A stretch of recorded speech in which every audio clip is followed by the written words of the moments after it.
안녕하세요. 썰푸는 총각입니다. 오늘의 사연 시작하겠습니다. 저는 올해 초에 이혼하게 되었습니다. 막무가내 시어머니와 중간에서 제 역할 못하는 남편 때문이었죠.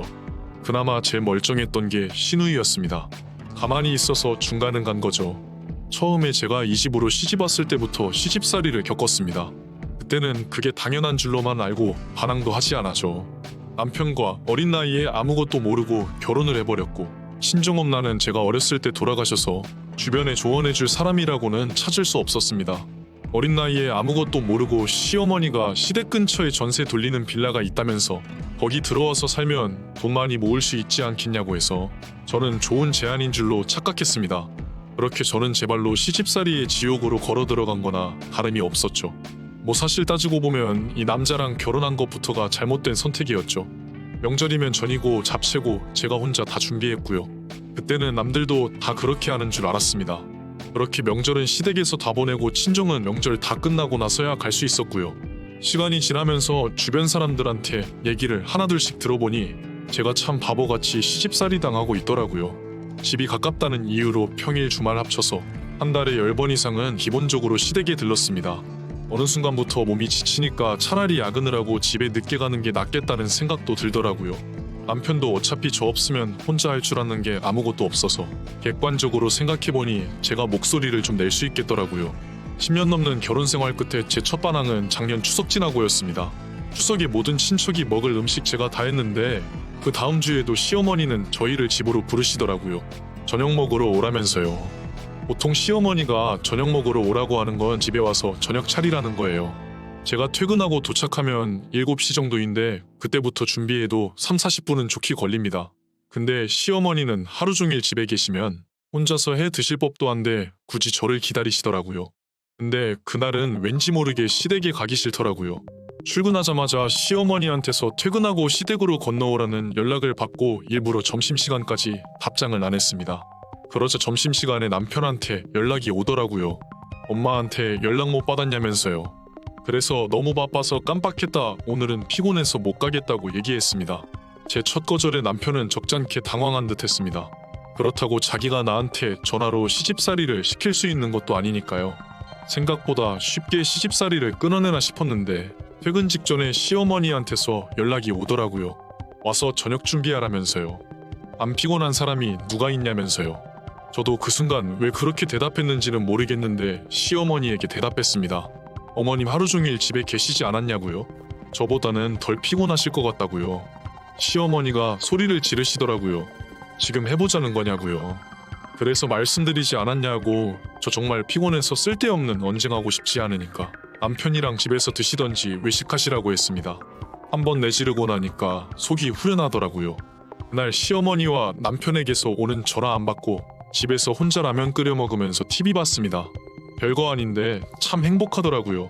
9시가 좀 안 돼서 남편이 들어오는데 아무렇지 않게 인사했습니다. 결혼 이후 줄곧 우유부단한 자세로 중간에서 제대로 역할도 못해서 지금까지 제가 시집살이 당하며 고통받는 동안 아무것도 해주지 않은 장본인이 대뜸 저한테 따지더군요. 피곤하면 며느리 안 하냐고. 며느리면 피곤해도 할 일은 해야 하는 거 아니냐면서요. 그래서 저도 다시 남편에게 반문했습니다. 언제부터 시댁 저녁 차려주는 게 며느리 할 일이었냐고요. 막말로 10년 동안 직장 다니면서 시댁에 용돈 드리고 매주 찾아뵙고 시집살이 하는 동안 시어머니가 내 생일이라고 고깃국을 한 번을 끓여줬냐, 아니면 선물을 사주기를 했냐고 따졌습니다. 시어머니랑 입을 맞추고 왔겠지만 제가 이렇게까지 반항할 줄을 예상 못했나 봅니다. 남편은 아니, 그래도 늘상 하던 일이니까 당신이 해줘야지, 안 그러면 누가 하겠냐며 말을 더듬더라고요. 당신 엄마도 다른 집 며느리로 오랜 세월 보냈는데 밥 한 끼 혼자 못 차려 먹냐고. 그럼 아침 점심은 굶고 계시냐니까 아무 말도 못 하더라고요.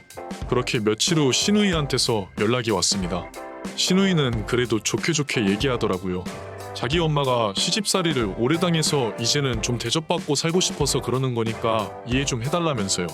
그래서 10년 동안 이해해드린 것 같은데 제가 얼마나 더 해드려야 되냐니까 아무 말 못 하더라고요. 본인도 다른 집 며느리이면서 저보고 자기 엄마 종노릇 좀 해달라고 하는 게 말이 안 되는 거니까요. 그렇게 냉랭하게 2달 정도가 지났습니다. 그동안 저는 쭉 퇴근 후 집에 와서 특별한 건 안 했지만 제 휴식을 위해서만 시간을 썼습니다. 물론 남편을 제 맘대로 휘두르지는 않았어요. 시댁 가서 밥 먹고 싶으면 먹고 오라고 했고 집에 와서 먹을 거면 집에 와서 먹으라고 했습니다. 저는 아무 말도 안 했는데 오히려 그게 더 죽을 맛이었겠죠. 시댁에 가면 어머님이 제 욕하셨을 텐데 아무래도 자기 아내 욕 듣는데 편하지는 않았겠죠. 편했을 수도 있고요. 그러다가 연말이 되어서 저는 남편에게 얘기했습니다. 그동안 매년 구정과 신정을 전부 시댁에서 보냈으니 올해부터는 신정으로 가겠다고 했습니다. 남편에게 결정권이 있는 건 아니었고 그냥 제가 통보한 거였죠. 그리고 남편은 당연히 시어머니한테 전달할 거고요. 아니나 다를까 시어머니께서 다음날 전화하시더군요. 2달 만에 통화했지만 듣기 싫은 목소리는 여전했고요. 시어머니가 전화하신 요지는 여자가 결혼했으면 출가회인인데 명절에 시댁을 안 오고 친정을 가는 게 말이 되냐며 풀어줬더니 정신 못 차리냐고 하시더라고요. 아침부터 기분이 상당히 불쾌했지만 정중하게 대답했습니다. 제가 보낸 10년에 모든 명절에 시누이가 함께했는데 그건 어떻게 설명하실 거냐고요. 시누이가 오는 거면 저도 제 친정으로 갈 거고 시누이가 안 오면 제가 시댁으로 가는 게 맞는 거 아니냐며 설마 딸은 딸이니까 하면서 말도 안 되는 걸로 우기시는 거냐고 선수쳤더니 어디서 따박따박 말대답이냐며 소리를 지르시더라고요. 그러거나 말거나 저도 제 할 말만 했습니다. 말일에 내려가서 자고 신정 당일에 집에 올 거니까 그 주말에 시간 내보겠다고요. 사실 어머님도 저 별로 안 보고 싶으실 텐데 그냥 남편만 보내면 되는 거 아니냐고 했습니다. 제가 욕을 한 것도 아닌데 어머니는 무슨 심한 욕 들으신 것처럼 저한테 욕설을 퍼붓더라고요. 저는 제 의사 전달했으니 전화를 끊었습니다. 그날 저녁 남편이 시댁에 들렀다 오더니 시어머니한테 무슨 세뇌를 당한 건지 집에 오자마자 저한테 소리를 지르더라고요. 네 맘대로 할 거면 혼자 살지 왜 시집하냐면서요. 10년 동안 가슴에 품고만 있었는데 처음으로 남편한테 질렀습니다. 나 어려서 아무것도 모르는데 결혼하면 다 해줄 것처럼 꼬셔서 결혼해놓고 네가 나한테 해준 게 시집살이 방관한 거 말고 뭐가 있냐고요. 남편은 아무 말 못하더라고요. 내가 내 삶 살겠다는데 왜 니네 가족이 그걸 좌지우지하려고 하냐고.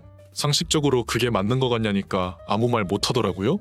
내가 그렇게 안 입고 오면 그냥 이혼하자고 했습니다. 사실 이 말을 뱉어놓고 저도 놀라긴 했습니다. 머릿속으로는 이혼까지 생각한 적은 없었지만 가슴속에서 저도 모르게 튀어나온 듯 했습니다. 남편도 제가 세게 나가니까 지기 싫었는지 이혼하자고 하더라고요. 그래서 저도 그 다음날 짐 싸들고 친정으로 향했습니다. 남편은 혼자서 살림을 해본 적이 없어서 세탁세제를 어떤 걸 사서 얼만큼 넣어야 하는지도 모를 거예요. 그래서 시어머니한테 이혼 얘기 숨기려고 해도 숨길 수도 없었죠. 며칠 지나지 않아서 시어머니가 전화하셨어요. 자기 아들 이혼남 만드는 건 그래도 싫으셨나 봐요. 근데 시어머니가 끝까지 저한테 말실수하시더라고요.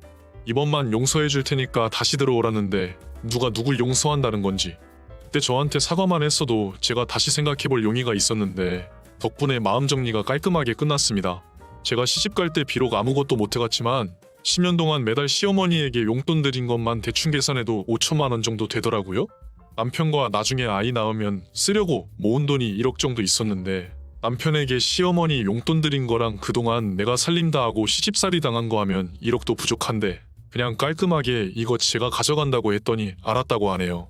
이변 없이 모든 과정을 거치고 마지막으로 구청 가서 이혼 신고하고 남편과 인사하고 헤어졌는데 그날 저녁 시어머니한테 전화 오더라고요. 1억을 제가 왜 갔냐면서요. 며느리가 시집살이 하는 건 당연한 거고 시부모 용돈 드리는 것도 당연한 건데 그게 무슨 벼슬이라고 자기 아들이 힘들게 모은 돈을 제가 다 가져가냐며 고래고래 소리 지르시더라고요. 마지막까지 정신 못 차리고 시짜질 하시는데 제가 뭐 한다고 같이 맞불 놓고 싸우겠어요. 그냥 깔끔하게 이미 합의했으니 끝이라고.